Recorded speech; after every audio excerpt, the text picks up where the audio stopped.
안녕하세요, 롱작입니다. 요게 미정인 상태여가지고 오늘 본 영상 앞에 짤막한 안내 영상을 넣었는데요. 정규 강의 20기가 이제 접수가 가능해지게 준비가 됐습니다. 그래서 자세한 내용은 아래 링크를 통해서 확인 부탁드리고요.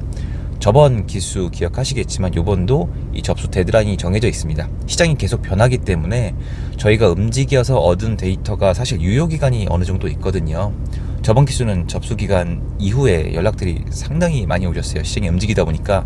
근데 제가 쭉 영상에서 말씀드렸지만 앞으로의 시장 움직임은 더 다이나믹해질 수밖에 없거든요. 올해 하반기 특히 25, 26. 그래서 여러분 결정이 필요한 부분이 있으면은 이번 강의가 많은 도움이 되실 거니까 아래 링크 통해서 내용 확인 부탁드리겠습니다. 바로 이어서 오늘 영상 시청하시도록 하겠습니다. 감사합니다. 안녕하세요, 롱장입니다. 어떤 분이 그러시더라고요. 넌 뭘 믿고 25년, 26년, 27년 막 그런 전국적인 상승장을 예상하고 있는 거냐.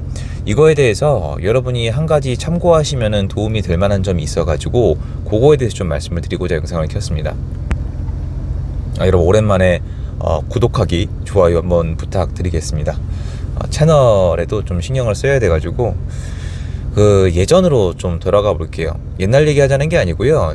부동산은 옛날이랑 비교를 하면은 공부하실 때 굉장히 편하세요.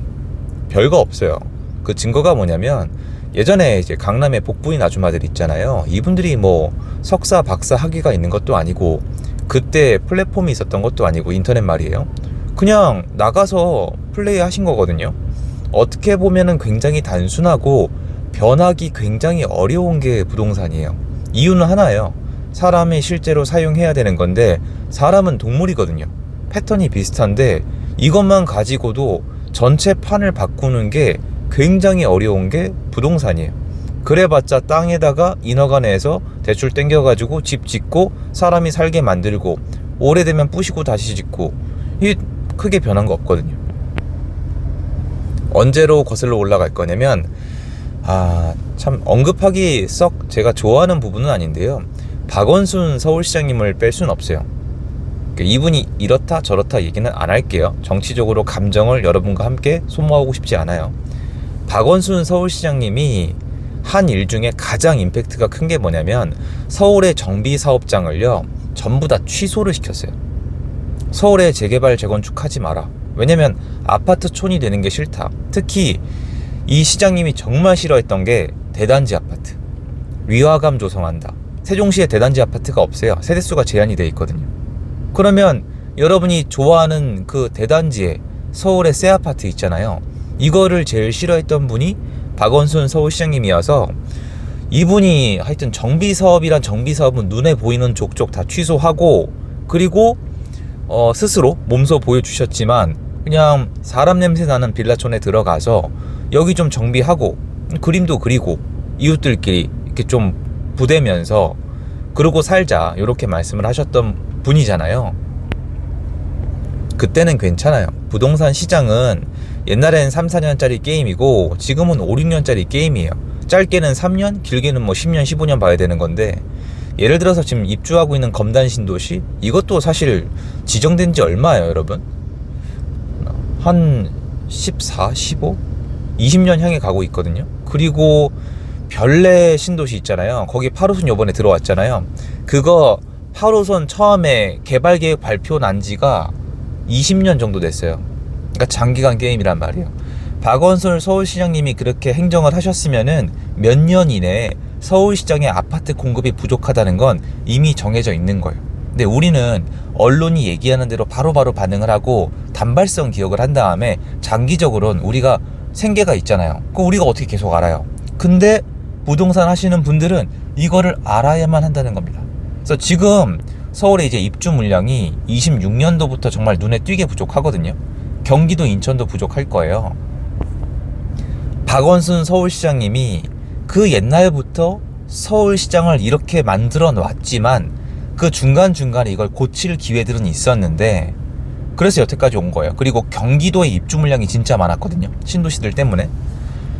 근데 어쨌건 한번 입증이 됐잖아요. 어떤 분이 특이한 정책을 내놓으면 수년 후에 그게 현장에 일어난다.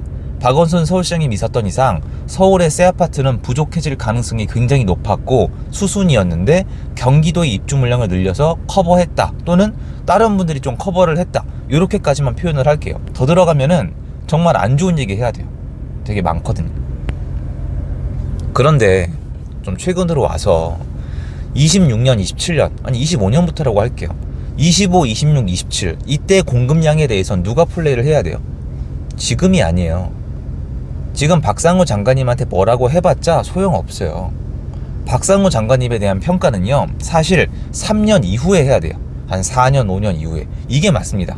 지금 여러 가지 평이 있지만 상대적으로 저는 뭐 그래도 괜찮게 하고 계시다고 생각하고 있고요. 어쩔 수 없잖아요. 뭐 얘기해봤자 뭐 없다니까요. 이번에 정부 정책 발표 보셨죠? 사실은 의도하는 바가 뻔하긴 한데요. 어쩔 수 없다니까요. 그러면 3, 4년 전으로 거슬러 올라가면 25년도부터 언제냐면 2022년도랑 2023년도예요. 다시 얘기해서 22년, 23년도에 국토부 장관님이 됐던 누가 됐든 간에 잘 했어야 25, 26년도에 좋은 결과가 나온다는 게 이 시장의 원래 프로세스예요. 자, 22년도, 23년도에 국토부 장관님이 누구셨죠? 원희룡 장관님이세요. 자, 다 필요 없고 원희룡 장관님 여러분이 보시기에 잘하셨나요? 전 이거 평가할 수 있어요. 그럼 원희룡 장관님이 어떤 스타일이에요? 투기 안 된다, 전세 사기 쳐놔야 된다, 솔직히 얘기해서 GS건설 문 닫아라, 건설사 악마, 다주택자 악마, 임대인 악마, 이거 저거 다 악마, 규제하고 126% 만들고 빌라시장 완전히 박살내버리고 뭐라고 하자는 게 아니에요. 이렇게 하셨다고요. 여러분 이거 뭐라고 하고 싶으세요? 여러분 눈 뜨세요. 예전에 김현미 장관님, 아니면 뭐 원희룡 장관님, 뭐 예전에 부동산 관련돼서 일했던 분들 있잖아요. 지금 잘 살아요. 아무리 욕하셔도 소용없어요. 그분들 책임 없어요. 국민이 선거에서 직을 맡았고 본인이 그냥 일을 하고 그냥 끝이에요. 통계 조작조차도 지금 무슨 결과 나온 거 하나도 없어요.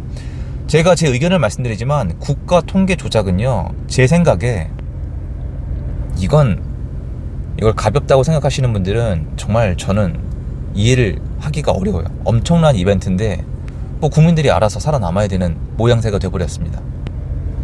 그러면 22년도, 23년도에 원희룡 장관님이 그렇게 하셨는데 3년 후인 25년, 26년도에 주택 공급이나 전세 수급에 있어서 좋은 결과, 장기적 하락, 시장의 안정화를 얘기하시는 분들은 저랑 프로세스가 안 맞는 거예요.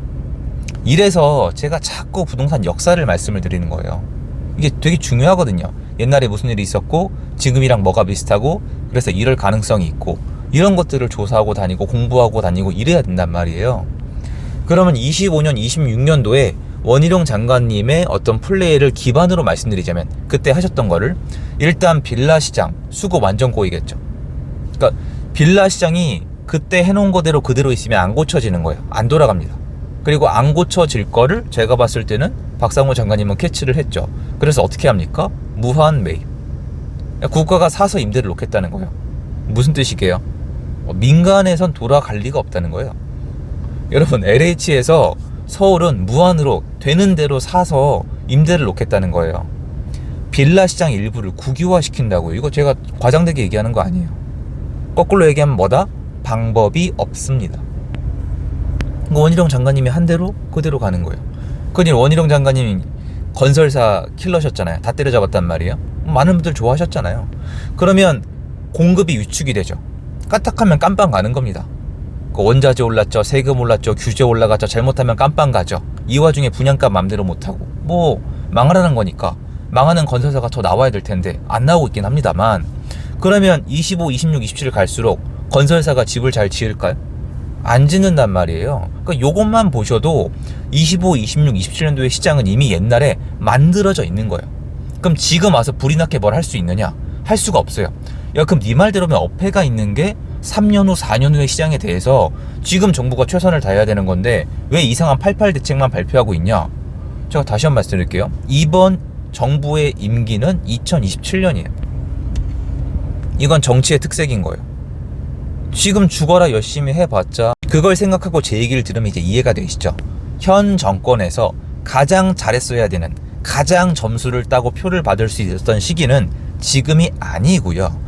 2022, 2023이에요. 그러면 2025, 2026, 2027년도에 뭔가 현재 정권의 색깔에 맞는 부동산 시장이 펼쳐지게 할 수는 있었어요. 최선을 다했으면. 정 안 됐어도 야당의 반대 때문에 안 됐다고 할 말은 있는데 이미 이쪽 노선을 타지 않기로 결정을 했단 말이에요. 그러면 지금부터 나오는 발표는 실질적인 의미가 크지 않아요. 제가 여러분이 가끔 물어보시잖아요. 차별하냐고. 왜 박상원 장관님이랑 원희룡 장관님을 똑같이 평가 안 하고 다르게 보느냐. 원희룡 장관님이 훨씬 더 중요한 분이셨으니까 차별해야 돼요. 원희룡 장관님이 했던 시장은 현재 정권 임기 내에 나타나는 현실이고, 박상호 장관님은 해봤자 이번 정권 말기나 이 다음 정권이란 말이에요. 그러면 어디가 더 중요합니까? 그래요. 그래서 그린벨트를 풀더라도 정권 초기에 푸는 게 좋아요. 왜냐면 그 그린벨트를 해 나가는 모습이 나오고 신경을 쓸 수밖에 없으니까.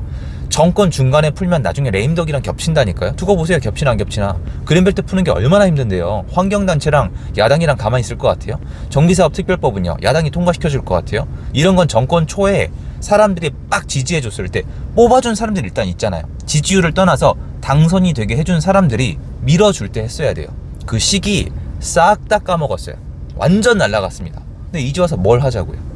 지금은요, 물론 정부 발표에 대해서 반응은 해야 되고 공부는 해야 되겠지만 앞으로 다가올 시장을 준비하고 받아들이는 게 저는 훨씬 현명하다고 판단하고 있는 거예요. 그래서 저는 뭐 그런 위기 이런 게 아니라 지금 어떤 기회가 있을까, 어떻게 지난 시장에 이런 걸 만회할 수 있을까, 여기에 과감하게 초점을 두고 다니고 있는 거예요. 왜냐면 분명히 그런 시장이 오고 있거든요.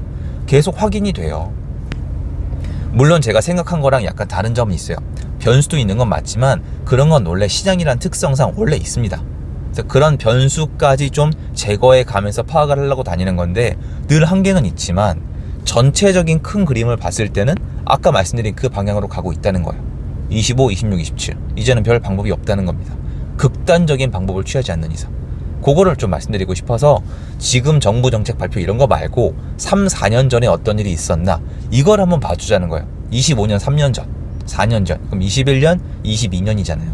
그때 시장이 3, 4년 후에 영향을 미치게 되면은 어떻게 될까요? 이거 굉장히 생각해볼 가치가 있는 문제고요. 이것도 앞으로 차차 뭐가 나오면은 그때 이래서 이렇게 나오는 거다, 이렇게 말씀을 드릴 수 있도록 할게요. 단편적인 얘기로 당장 뭔가 언론에 나오진 않지만 다주택자를 다 죽여놨으면 전월세 공급자가 부족해지는 게 맞거든요. 그래서 요새는 요거에 대해서 좀 추적을 하고 있거든요. 그래서 보이는 대로 말씀을 드릴 수 있도록 하겠습니다. 영상 여기까지고요. 영상 도움됐으면 좋겠습니다. 좋은 하루 되세요. 감사합니다.